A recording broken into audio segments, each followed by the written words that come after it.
बात करें तो यहाँ भी लोग लापरवाही से बाज नहीं आ रहे। राजगीर के सिलाव में बने कंटेनमेंट जोन में लोग घोर लापरवाही बरत रहे हैं। आपको हम वहां की तस्वीर दिखाते हैं और उस तस्वीर को देखकर ही आप समझ पाएंगे कि किस तरीके से यहाँ पर कोरोना गाइडलाइंस की धज्जियां उड़ रही है। ये लीजिए, आपके टीवी स्क्रीन पर वो तस्वीर भी है। आप देखिए किस तरीके से कोरोना गाइडलाइंस की यहाँ पर खुलेआम धज्जियां उड़ाई जा रही हैं। प्रशासन भी कंटेनमेंट जोन घोषित कर अपनी आंखें बंद कर दिए हैं। नालंदा जिले के सिलाव में जहां आप देख सकते हैं ये कंटेनमेंट जोन है, लेकिन दिखने से नहीं लग रहा है कंटेनमेंट जोन है। आप देख सकते हैं किस तरह से यहाँ पर लोग जो व्यवसायी जो किसान हैं या जो व्यवसाय हैं वो बिना मास्क के सब्जी बेचते हुए नज़र आ रहे हैं। अब किस तरह से दिखा सकते हैं कि यहाँ पर जो कंटेनमेंट जोन घोषित हुआ है फिर भी बिना मास्क के लोग यहाँ पर ये दिखा रहे हैं। और सबसे बड़ी बात है कि यहाँ जो बिक्री कर रहे हैं इससे यह साबित होता है कि यहाँ कितने पालन हो रहा है कोविड गाइडलाइंस का। ये बताओ कि अभी मास्क क्यों नहीं लगा रहा था? मास्क तो लगाए हैं। कहाँ लगाया हुआ था? ये तो बदले में है ना, उसको मास्क का बदले में ये है ना। जब देख रहा है कंटेनमेंट जोन बना हुआ है तो इस तरह से दिखता है। वो तो है, मास्क तो लगाए हैं ना। कहाँ मास्क लगाया हुआ? गमछे तो लगाए हैं ना। यहाँ पर देख सकते हैं कि जिस तरह से जब कैमरा के सामने जब होता है तो जब के गमछा लपेटते हैं और खाना पूर्ति करते हैं, अगर यही हाल है यहाँ पर भी देख सकते हैं। अब ये बताइए कि मास्क क्यों नहीं लगाते हैं? नहीं मास्क क्यों नहीं लगाते हैं मास्क? नहीं गिर गया जी पर मास्क गिर गया है। हाँ तो यहाँ देख रहे हैं कोरोना क्या नाम हुआ? नीतीश। इस तरह से लगभग यही हाल है। आप देख सकते हैं ये कंटेनमेंट जोन है। अगर यहाँ पर स्थानीय प्रशासन नहीं ध्यान देंगे तो ये कंटेनमेंट जोन बनाने से कोई फायदा नजर नहीं आती है। यहाँ सिर्फ कागजों पर कंटेनमेंट जोन बनाकर खाना पूर्ति किया जाना सबसे बड़ी सवाल है। और यहाँ के लोगों को भी सोचना चाहिए, किसानों को भी सोचना चाहिए कि इस तरह से जब महामारी फैली हुई है तो उसे रोकथाम के लिए इनको सहयोग करना चाहिए। लेकिन ये भी उसी आधार पर चल रहा है, ये मजाक उड़ा रहा है कोरोना कोविड गाइडलाइंस का। और सबसे बड़ी बात है कि यहाँ स्थानीय प्रशासन, जिला प्रशासन इस मामले में ध्यान देना चाहिए। नालंदा से न्यूज़ 18 के लिए अभिषेक कुमार। इन सब लापरवाही और बंद पड़े वेंटिलेटर्स के अलावा अब हम आपको एक अच्छी खबर नवादा से बता रहे हैं। यहां ऑक्सीजन की कमी को दूर करने के लिए सदर अस्पताल में विशेष व्यवस्था की गई है। जिले में ऑक्सीजन की सप्लाई करने वाले वेंडर को सदर अस्पताल में ही जगह दी गई है। नवादा सदर अस्पताल में कैसे रियल टाइम में मरीजों को ऑक्सीजन मिल रहा है, इसके बारे में विस्तार से बता रहे हैं न्यूज़ 18 संवाददाता अनिल विशाल। देश में कोरोना के बढ़ते मरीज के बाद जो अस्पतालों में जो सबसे बड़ी समस्या सामने निकल कर आई है वो है ऑक्सीजन की कमी। और चाहे वो मेडिकल कॉलेज हो या जिला अस्पताल हो या कहीं का भी पीएचसी केंद्र हो, उन सभी जगहों पर ऑक्सीजन की कमी हुई है। नवादा सदर अस्पताल में भी कुछ दिनों पहले ऑक्सीजन की कमी देखी गई थी, मगर उसके लिए जिला प्रशासन ने एक ऐसी व्यवस्था की है जिससे थोड़ी बहुत जो ऑक्सीजन की जो किल्लत जी थी उस पर एक थोड़ा सा काबू पा लिया गया है।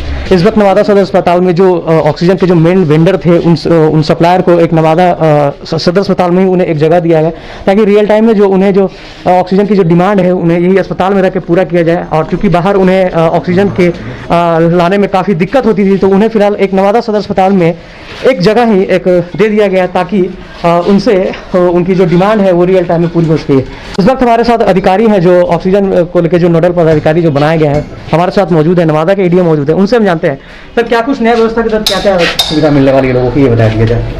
देखिए, जो भी व्यवस्था है सुविधा की जहाँ तक प्रश्न है, हमारा सदर अस्पताल और इसके अलावा भी 3 और सेंटर हैं जहाँ पर कि कोविड के इलाज की हम लोगों ने व्यवस्था की है। तो हम लोग ये सुनिश्चित कर रहे हैं कि ऑक्सीजन की कमी नहीं हो, हमारे पास हमेशा स्टॉक में रहे और आगे घंटों के लिए भी रहे। तो उसी के तहत हम लोगों ने सदर अस्पताल के ही कैंपस में इनका वर्कशॉप जैसा बनवा दिया है। हम लोगों ने यहीं से सप्लाई करेंगे और इसकी अकाउंटिंग भी हम लोग रख रहे हैं कि कितने सिलेंडर हमारे पास हैं, खाली हो रहे हैं। जो भी खाली हो रहे हैं तुरंत उसको हम लोग बिहार शरीफ भेज रहे हैं जहां से हमें संबद्ध किया गया है।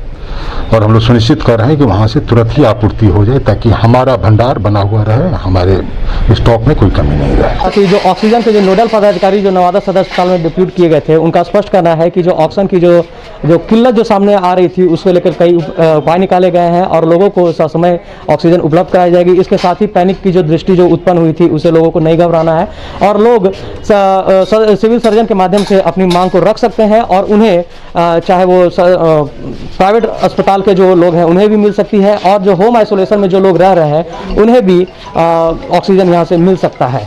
अनिल विशाल, न्यूज़ 18 नवादा। कटिहार सदर अस्पताल में कोविड के इलाज के लिए आने वाले मरीजों को और उनके परिजनों को अब किसी भी सुविधा के लिए भटकना नहीं पड़ेगा।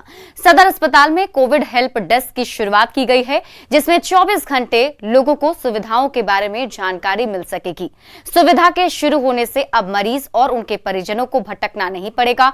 देखते हैं संवाददाता सुब्रत गुहा की ये रिपोर्ट।